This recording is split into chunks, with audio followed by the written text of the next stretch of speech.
I clean the city's forgotten pipes, but something else lives down there. I've been a municipal pipe inspector for 6 years. Most people don't even know that's a real job. They think water just flows through neat, clean tunnels like in diagrams. The truth is uglier. My job is to descend into forgotten shafts and access points, places that haven't seen light since the city was young, and check if the pipes are cracked, blocked, or ready to collapse. Most of the time it's uneventful: mildew, mold, the smell of stagnant water, rats that scatter before the flashlight touches them. Sometimes you find strange graffiti left behind by teenagers, old toys that got swept down drains decades ago, even wallets that were never claimed. But in the older sectors, the ones that don't appear on official maps, I've seen things I can't explain. And I'm beginning to understand why the veterans warned me about the rules. The first time something felt wrong, it wasn't visual, it was auditory. I was deep beneath the industrial quarter, maybe 3 stories below ground, crawling through a narrow maintenance shaft where the pipes were as wide around as tree trunks. I cut my light for a moment to listen for leaks. That's when I heard it: faint voices, hundreds of them, threading through the iron. Not whispers, not echoes of conversations above. These were rhythmic, almost mechanical, repeating the same fragments of phrases in a language I didn't recognize. The longer I listened, the more it felt like the sound was pressing into me, vibrating my skull. It wasn't just noise, it was as if the words themselves had weight. I climbed out faster than I ever had before and didn't report what I heard. But last week, it escalated. I was sent into an area near the city's old demolition zone, an entire district scheduled to be rebuilt. According to the paperwork, no one should have been within miles of me. Yet as soon as I unbolted the hatch and lowered myself into the dark, I felt it, that suffocating heaviness that tells you you're not alone. The air was too warm, as if it had been exhaled from lungs. My flashlight beam cut through the tunnels in shaky arcs, catching only rust and condensation. I tried to shake it off, but then I heard the dragging. Slow, deliberate, wet against the concrete. Something was moving, but not like a rat or a person. It was the sound of flesh against stone. When the light finally caught it, my brain refused to categorize what I was seeing. The creature unfolded from the curve of a pipe like a grotesque spider. Its limbs were human-shaped but too long, bending backward at unnatural angles, folding and unfolding like broken scaffolding. Its skin was gray, slick with some thick residue that clung in strings when it moved. And where a face should have been, there was nothing: no eyes, no nose. Only a gaping cavity in its chest that opened and closed like a single massive lung, pulling the air in with a wheeze, then expelling it in a wet sigh. Each breath carried the stench of rotten metal. When it turned toward me, I realized it didn't need eyes. It reacted to my body heat, my presence, like the entire cavity was both mouth and sensor. That's when the rules came back to me. They aren't written down anywhere, just whispered between older inspectors when they're drunk enough. At first I thought they were urban legends, but now I know they're survival instructions. Rule 1: if you hear the voices, hum to yourself. Never let silence take you. They notice silence. Rule 2: if you see the breather, don't run straight. Always turn left. The tunnels confuse it, but left turns disorient it most. Rule 3: never bring food down. It can smell it from miles away, and once it follows the scent, it never stops. I had nothing with me, thank God.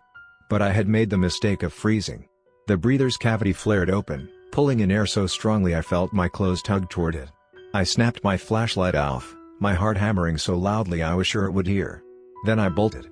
My boots splashed in puddles, and the tunnel roared with the echo of its pursuit. Every time I came to an intersection, I threw myself left, scraping my shoulders against rusted walls, tearing my palms as I pushed off corners. Behind me, the dragging never stopped. I swear I felt the air shift when it inhaled, like it was pulling my scent closer, tasting me from afar.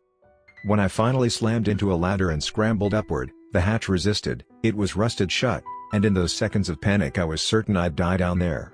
I put every ounce of strength into wrenching it open, and when it finally gave, I burst into the night air, gasping like I'd just broken the surface of drowning waters. The sound below me hadn't stopped. I looked back once, and I wish I hadn't. The shaft was pulsing faintly, expanding and contracting like a throat. The breathing had moved beyond the creature, it was in the walls themselves, as if the tunnels had absorbed it. Now the department is demanding my report. They want me to sign off on the safety of that sector so construction can begin. If I tell the truth, they'll laugh, or worse, fire me for being unstable. But if I lie, if I sign off, they'll send other inspectors down. Maybe workers. Maybe whole crews. and none of them will know the rules. I can't stop thinking about it. The city we live in depends on those pipes. Every house, every faucet, every glass of water runs through veins that connect to something living, something that breathes. And sooner or later, it's going to crawl out of the dark and remind us it was always down there, waiting.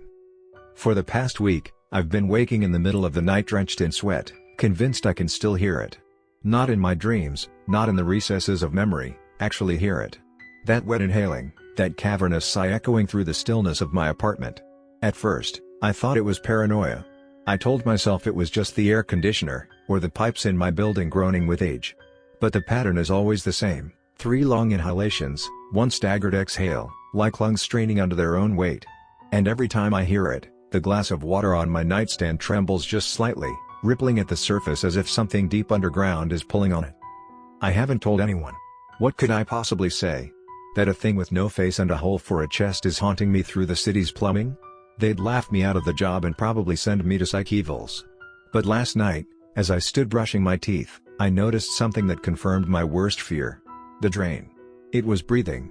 Not gurgling, not clogged, breathing. The water in the sink pulsed forward and back in rhythm with something unseen, like a tide being controlled by lungs.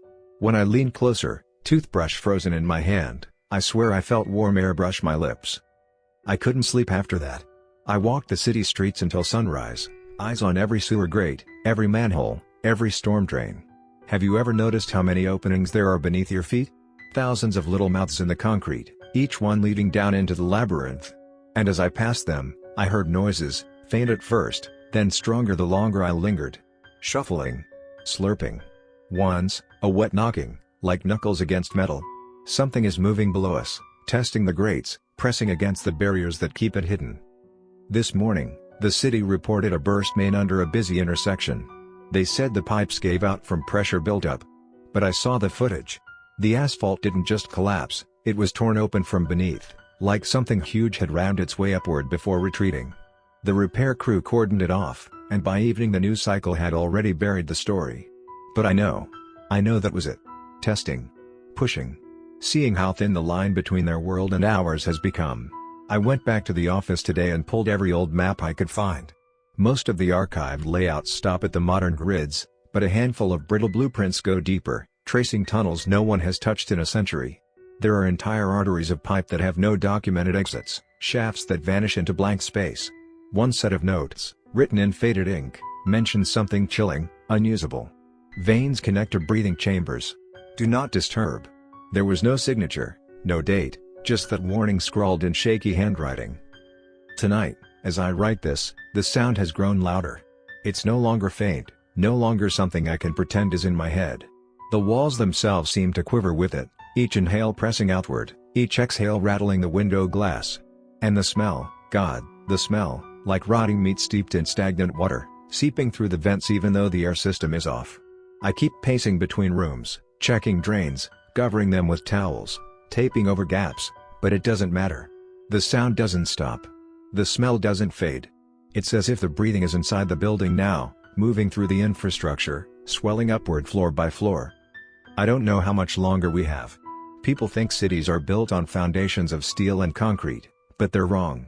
Cities are built on hidden passages, forgotten tunnels, and dark spaces no one has walked in generations. Those places are not empty. They were never empty. And when the breather finally decides it's hungry enough, it won't stay in the pipes. It won't stay in the dark. It will come up through our sinks, through the drains in our showers, through the manholes we step over every day. If you live here, if you read this, I need you to listen to me. Stop leaving water running. Stop ignoring the strange noises at night. Pay attention to your drains. If you feel warm air rise against your hand when you pass over them, run. It means it's already too late. Because I can hear it now, louder than ever, right outside my apartment door. The hallway lights are flickering, the floor is vibrating under each inhale, and I can see water leaking from the bottom seam as if something is pressing against it from the other side. It's not trapped anymore. The door shuddered against its frame with each inhale, as if the entire hallway beyond had become one massive lung. I pressed my back against the wall, heart pounding so hard I could hear my blood in my ears. Water continued seeping beneath the door, not in trickles but in surges, pooling across my floorboards and carrying with it a stench that made my stomach churn. It wasn't just rot this time. There was something metallic beneath it, sharp and coppery, the smell of open wounds. I couldn't make myself move. Every instinct screamed to run. But run where? Every exit led down to the veins of the city, and the thing lived in those veins. The sound changed. No longer a steady inhale and exhale, but a stuttering gasp, as if it were exerting itself, forcing its body through a space too small to contain it. The lights above me flickered, dimmed, then burned hot white before popping one by one, plunging my apartment into shadow. In the sudden silence that followed, I could hear something else beyond the door, teeth. Hundreds of them grinding against the wood, not knowing, but testing. It was learning the texture of the barrier, deciding where to press hardest. And when it stopped, when the gnashing went silent, I knew it had found its point of weakness. The first impact rattled the frame. The second sent a hairline crack down the plaster beside it. On the third, the door buckled inward, and a gush of warm, black water sprayed through, coating the walls and stinging my eyes. I scrambled back, slipping in the rising pool, trying to keep my mouth above the surface as the apartment filled. It was no longer just a room, it had become a pipe, one more chamber in the endless network the breather controlled. As I thrashed against the water, I caught sight of it forcing its way inside. Limbs too long, bending in ways that made me gag, joint after joint folding and snapping outward as it pulled itself through. The cavity in its chest expanded, pulling all the air from the room, dragging the curtains toward it, tugging at my hair as though the entire apartment was about to be swallowed whole. I swam, not for the door but for the window. I hurled myself against the glass with my shoulder, then again with my fists, until the pane finally cracked. Behind me, the creature let out a guttural exhale that shook my bones, and I felt the water surge toward it, pulling me backward. My hand closed around the frame, and with a scream I launched my entire body against the glass. It shattered, and I tumbled onto the fire escape 3 stories above the street. Cold night air hit me like salvation, but when I looked down, I realized the streets were no longer safe either. Manholes bulged upward, their lids rattling. Sewer grates spat out streams of oily water. Every opening, every gap, seemed alive, flexing with the same rhythm of breath I had felt in the tunnels. The entire city was inhaling and exhaling now, as though the breather wasn't one creature but the system itself, spreading through every artery, every pipe, every drain until the whole infrastructure had become its body. I watched in horror as a car swerved violently and crashed when one of the lids shot into the air, a geyser of black liquid swallowing the vehicle whole. Screams erupted in the distance as streetlights spun inward, pulled by invisible currents of air. I ran. Down the fire escape, across the street slick with water, past people emerging from their apartments with towels pressed over their mouths, gagging at the stench. They had no idea what was happening yet. To them, it was just flooding, maybe a burst line. But I could see the truth, the pavement heaving as though lungs were pressing from below, the storm drains bubbling with every exhale. The breather was surfacing, not as a single beast but as a force too large to comprehend. Every street was its ribcage, every alley a throat, every manhole a mouth. I tried to warn them. I shouted at a family huddled on a stoop, telling them to run, to get away from the drains, but the words caught in my throat as I saw the water ripple at their feet. The father looked down in confusion just as a thin, gray limb whipped upward through the grate, wrapping around his ankle and dragging him screaming into the dark. His wife lunged after him, but another limb shot out, folding grotesquely to hook her by the waist. The cavity in the street widened, inhaling, and both were gone in seconds. Their child stood frozen, staring into the hole where his parents had vanished, until neighbors pulled him back inside. I couldn't stay to help. If I stopped, if I hesitated, I knew I'd be next. I ran until my lungs burned, but no matter where I turned, the city was transforming around me. The subway entrances were vomiting steam that pulsed like breath, and the sidewalks buckled as though something massive shifted beneath them. Sirens wailed in the distance, but even they faltered, their pitch bending unnaturally as the air was sucked from the streets. It wasn't just one monster anymore. It had spread, replicating, or perhaps it had always been this vast, and I had only glimpsed a fragment. The breather was everywhere, inescapable, and I realized with dawning terror that it wasn't crawling out of the dark, it was dragging us down into it. Now, I sit here in a stranger's stairwell, writing this with hands that won't stop shaking. The walls are damp, beads of water dripping from the ceiling though no pipes run through here. Every few seconds, the air is sucked out of the space, and I have to hold my breath to stop my lungs from collapsing. I don't know if I'll make it through the night. I don't know if anyone will. The city is no longer ours. It never was. We built our lives on its body, ignorant of the truth, feeding it every drop of waste, every scrap of leftover, until it grew strong enough to rise. The breather is here. It has uncoiled from its chambers, unfolded its limbs into our streets, opened its endless mouth beneath our feet.